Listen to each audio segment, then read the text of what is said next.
I met a Gypsy. So before we stopped, you were saying when you retired for those couple of years. For those couple of years that I retired, I lost a portion of my train of thought, but not all of it. But like I realized in that moment that I didn't want to just like stay away from the sport, because when I retired that first time, I disappeared completely. Yeah, didn't hear from me. I didn't call nobody. I had my close buddies that I was super tight with that from day one. You know what I mean? That are going to be friends whether you're a rider or whatever. For sure till the end. But I just fell off the face. I just didn't want to look. I didn't want to look at a dirt bike. What was your like? Why? You know, it was kind of an accumulative thing, but like I definitely got frustrated with. I got really, really frustrated for the couple years on with JGR, because I didn't have the words or the ways to like help. I didn't have a way to help myself. None of my routines, anybody around me, like nothing was. I was just not headed in a good direction, you know? You just didn't have the tools. Yeah, I just didn't, like, all around. Yeah. Like, just all around. And it was, you know, obviously there's things that, there's so many things I could have done better, and then just, in fixing, first of all, I would have just attacked what was up. Like, we needed to make a good motorcycle first. Like, let me really dive into trying to fix, like, the things that are, you know, but I didn't, honestly... I look back at some footage of me riding that bike, and I'm just like, dude, what was I thinking? Looking at this in terms of like how you were riding, and thinking that this was like how I wanted it. You know what I mean? Like I just have a different outlook on setup, and I just think I've gained intuition on what doesn't fit, and like what actions coming from the bike are poor actions. And like, so I've kind of, I don't know, I've just developed a better skill. I honestly have just become a much better tester. And because that's not a given, right? No. I think a lot of people would assume that, and I learned this very quickly when I was working with JDR, because Nate Ramsey was, for what everyone said, a very good test rider. Sure. And like he would say, just because the guy is a professional dirt bike rider does not mean he can tell you anything about the bike. Anything. Yes. Yeah. And that's true in a sense. Like but I went through waves in my career where we had like the implementation of the air fork. That's when I literally came into racing in Supercross, and that was like a whole, like nobody knew the answer to that one. So I'm sitting here going like, I can't ride near as good as I did 6 months ago on like amateur stock body stuff. What can we do? You know, and then, but to them, they're like trying to promote this new idea because it's coming from the top. Yeah. Like, it's not like, and I don't know. I mean, I'd have to talk with him and confirm this, but my suspicion is that Bones didn't like it either. You know, I mean, like, I just because I think that no suspension tech wants to just be told all day long, like, it's not giving me any feeling that I like. You know what I mean? There's obviously other stuff at play that isn't. It's not that guy that is not doing his job well all the time. You know, there's always more pieces that are in motion.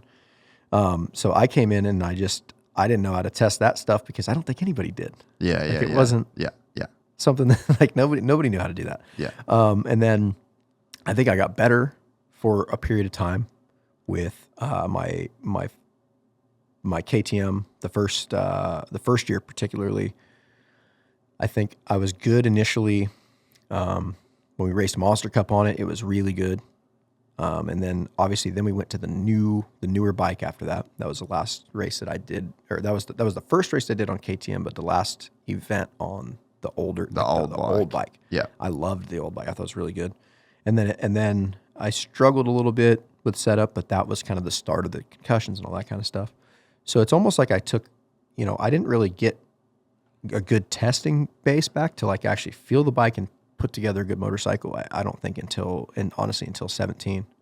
And then like I had a good setting in 16, but it wasn't really like me trying to promote an idea. I was just like, had a good relationship with Luke, and he was there, and we just worked good together and just kind of listened to each other. And then the bike just, he's a very good tech, and he just kind of like he was good at taking my words and putting them into action.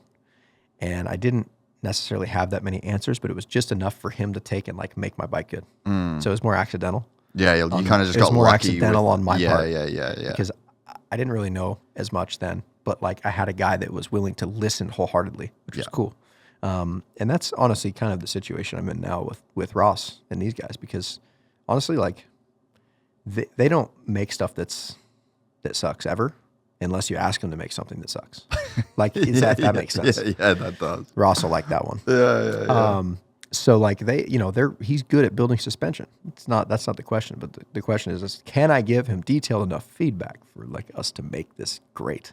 So I had kind of a lapse in time where, from literally the start of my career all the way until, probably all the way through 16. So really 4 seasons where I didn't have that great of input. Like I just didn't really know what was up. And then had a pretty decent bike. I think I did sink my teeth into the bike for 17. I think I aided the bike being good for me. Me and Bones and Adam at the time, and we all put it together really well. And then the next couple years were just really tough. Johnny Oler was our guy, and he's, first of all, I love the dude. He's so cool. Like I like him. He's a good buddy. But I think we had different ideas on what the direction we needed to go, and I don't think. I think I wanted to make giant leaps, and he just didn't want to make big giant leaps. Yeah, he wanted to stay within a window kind of thing. Some goofy shit to see if it's better. Like I'm that kind of guy, and I don't think he wanted to step outside of that too terribly. Dude, I think you're right. I think I'm like really lasered in after having that little shot. I'm not kidding. I just realized that I'm just like locked in. That's so good. But I don't know if it's supposed to work that fast. Probably just placebo. But yeah, we had different ideas. You know what I mean? So that was it was a struggle. But that kind of was. That all started there as far as my time away. Like it was just, I started getting frustrated. Like slow downhill. I'm like, I've been doing this forever, and I'm kind of in the same spot. I'm just spinning my wheels, and I'm just like, I'm not really getting. And so it was kind of, I love my job when everything's kind of working with me. Of course, like everybody wants less friction in their workplace. Like, you know what I mean? Yeah. And it was really, really easy. The last couple years when I came back.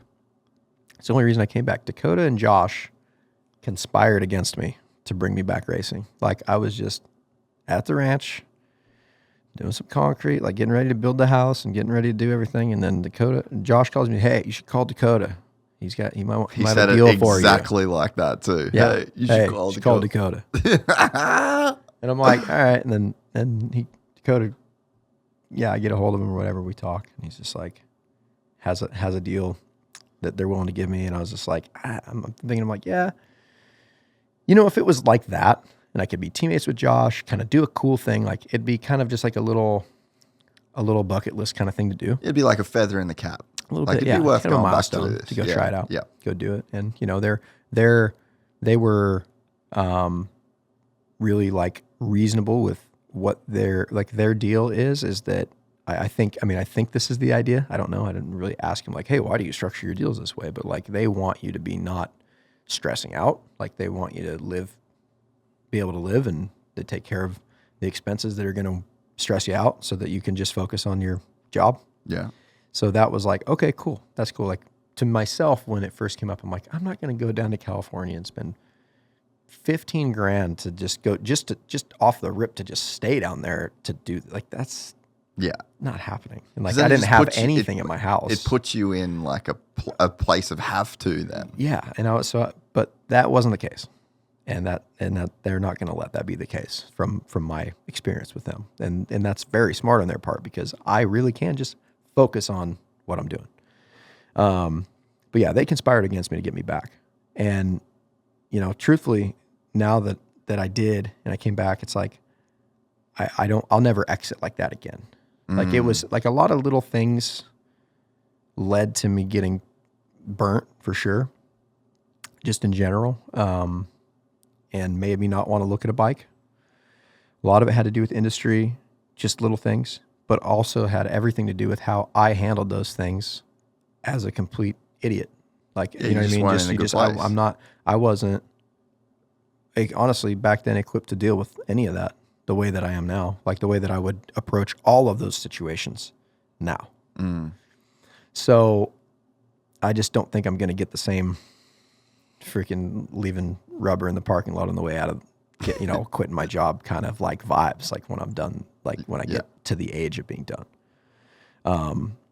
But that being said, nothing now scares me. Like the end doesn't scare me anymore either, because I did that and I know there's cool things on the other side. Yeah. Everyone that does this since they're little kids and gets to the premier level is super stressed out about it ending. Like everyone is. And rightfully so, unless you're Villo or James or whoever that just amass such a, like a fortune. Guys that don't have to do anything now. Like they have a retirement that will still pay them out comfortably in 15 years of inflation from now. You know what I mean? Like, and still be in probably a better position because of the interest, like that kind of thing, Yeah. So, unless you're that, you're stressed about it. That's why I think you and your brother are so lucky because of the way that you grew up. And you had a dad that was, just doing so much shit and made you do all these things. Like you guys you have so many dimensions to you, and I think that there's a lot of guys that are in your position, famous dirt bike riders, won a championship, where it's like, that's it. Just kind of, that's the only thing. That's the only lane. That's better for performing. It's worse for the guy. Yeah, for sure. But like, honestly, like if you're in the position that I'm in right now, my mindset now is like, okay, you can make a little bit of time for this kind of stuff because you like it, but you can't really. The main thing has to wear be the too many hats. Yeah, like you got to be more careful. Yeah. And so as I get older, I wear less hats. Yeah. And I mean older by like within the last year. Like, I don't mean like, I'm still in this, trying. Yeah. But yeah, I've definitely learned how to wear less hats, just like quite literally in the last few months. If you enjoyed this content, please like and subscribe. And to listen to the full 3-hour podcast, search Gypsy Tales in your favorite podcast platform or click the link in the description below. Gypsy Gang.